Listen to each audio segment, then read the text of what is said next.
Bonjour à tous et bienvenue dans une nouvelle émission 100% Quintet. On va parler de Grand National du Trot ce mercredi sur l'hippodrome de Saint-Galmier, la 11e étape du circuit plus précisément, qui va se disputer dans le centre-est finalement.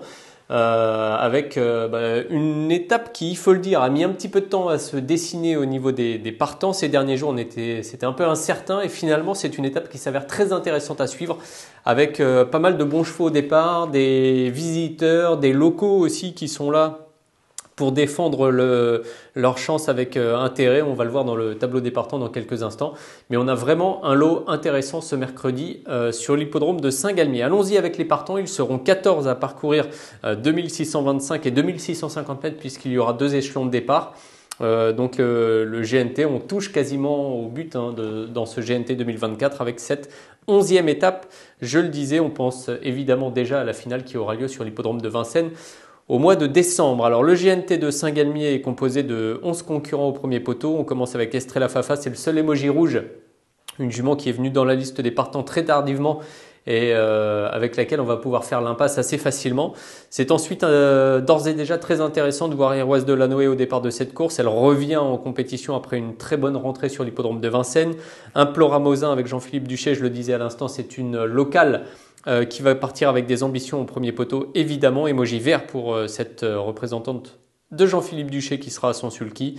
Jonathan Coq ne laisse pas sa place non plus au sulky d'Isterman puisqu'il connaît par cœur son cheval. Ils obtiennent régulièrement ensemble de bons résultats. Ce sont des chances à défendre. Femto de Vauvert fera plutôt partie des outsiders avec Eden Julery, Giborwell. L'écurie de Mathieu Abrivard sera bien représentée, on va en reparler aussi avec Iguski Sauton, Hold Up du Dijon, Gino Viva et Gaz d'Ocagne pour commencer ce deuxième tableau. Lui termine le premier échelon et on aura trois chevaux donc au poteau des 25 mètres avec Jazzman de Bayeul, l'excellent Jazzman de Bayeul qui fait partie des très bons concurrents de sa génération, Elis Caberi et Orchestro qui défendra les intérêts du régional, Guillaume Huguet avec David Becker aux commandes. Voilà donc une étape avec 14 concurrents, c'est assez peu au niveau de la quantité pour faire un quintet, c'est assez juste. Mais on a, je le répète, vraiment un lot intéressant ce mercredi à Saint-Galmier. Je pense qu'on se dirige vers une course passionnante qui sera également riche d'enseignements à quelques semaines du meeting hivernal de Vincennes. On se retrouve dans la deuxième partie de l'émission pour faire ensemble le papier de la course.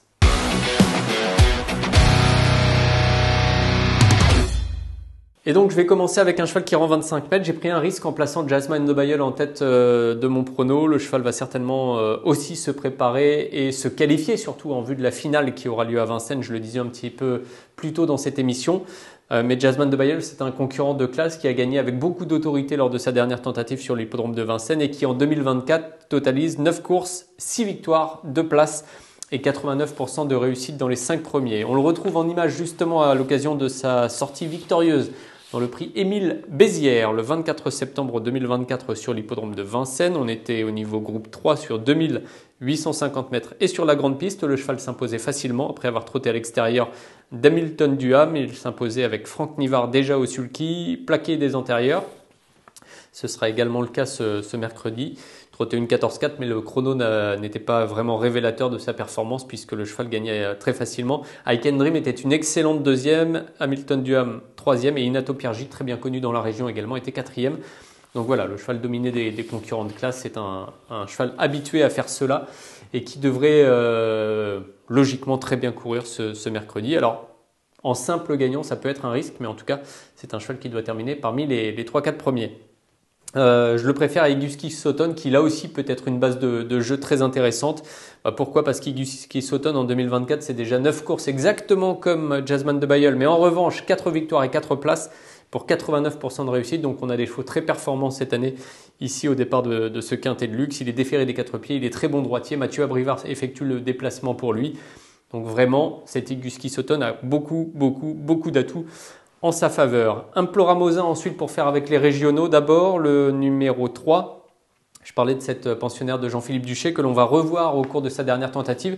Alors c'est une jument qui est présentée avec parcimonie par Jean-Philippe Duché qui la drive très souvent.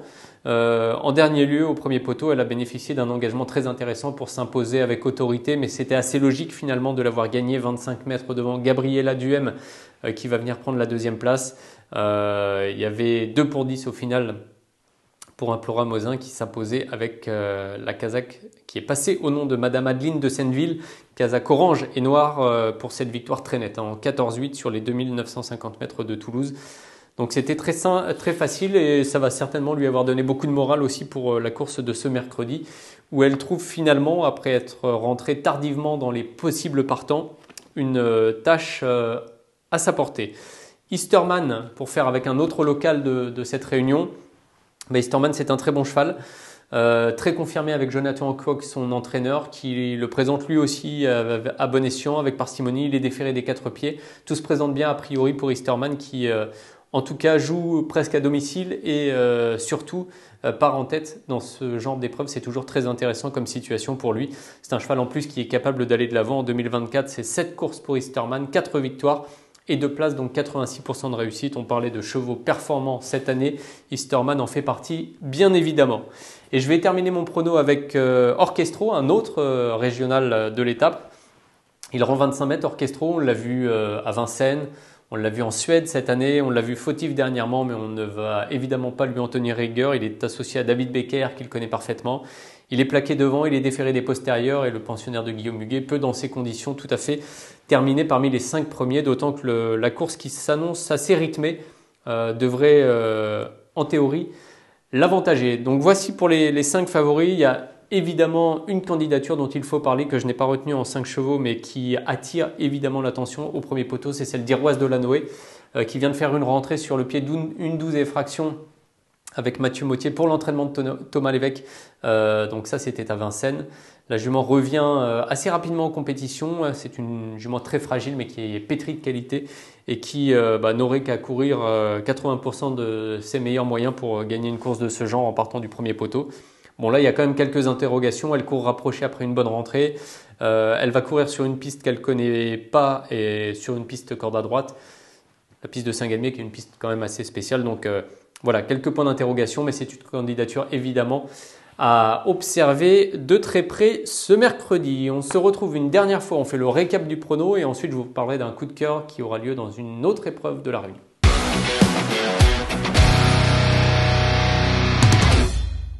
Et oui, puisqu'il y aura des courses intéressantes ce mercredi à Saint-Galmier. Alors dans le GNT bien sûr, je vais vous rappeler le prono du quintet tout de suite. Donc le 12, Jazzman de Bayeul en tête. Devant le 10 qui aura un avantage de 25 mètres. Attention, hein, Iguski Sauton, le 3 un Ploramosin, le 4 Easterman et le 14 Orchestro. Donc en chiffres ça nous donne 12, 10, 3, 4 et 14.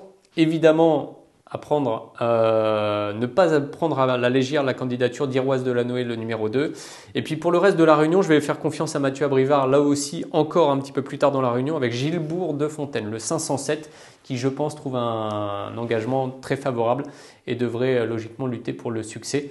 Vous pouvez en profiter aussi pour aller écouter les interviews, puisqu'il y aura certainement des interviews à écouter pour le quintet dans notre rubrique interview des pistes. Vous abonner à la chaîne YouTube évidemment et puis suivre également nos différentes émissions et puis pourquoi pas le 100% Paris Turf qui est réservé aux belles courses du week-end. Donc ça c'est une autre émission à suivre un petit peu plus tard durant cette semaine avec le week-end prochain, notamment les courses à Auteuil. On aura un très joli programme ce week-end puisqu'il y aura également des courses passionnantes du côté d'Ascot avec beaucoup de Français qui vont faire le déplacement. Bref, un programme alléchant qui commencera notamment par Saint-Galmier ce mercredi. Bon jeu à tous.